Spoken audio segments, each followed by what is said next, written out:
Les combats n'ont jamais cessé autour d'Ouvira, dans l'est de la République démocratique du Congo, et ce malgré l'annonce du retrait du M23 de la ville.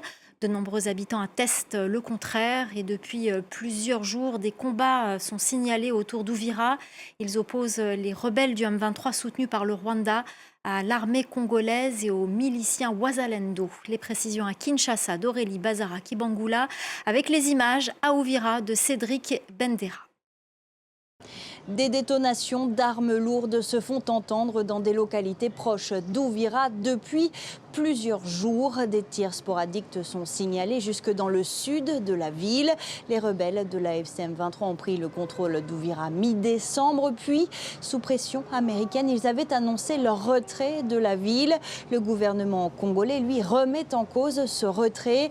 Une situation confuse qui inquiète les habitants d'Ouvira. Ces détonations vraiment et les coups de balles que nous attendons, c'est comme hier, toute la nuit, vraiment ça n'a pas été facile.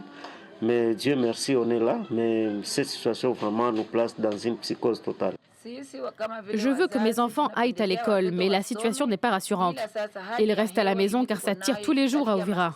J'ai peur d'envoyer mes enfants à l'école, car si la situation se détériore, ils seront coincés. Nous sommes partis de Kigongo pour venir nous mettre à l'abri. Tout ce qu'on demande, c'est la paix. On veut retourner chez nous.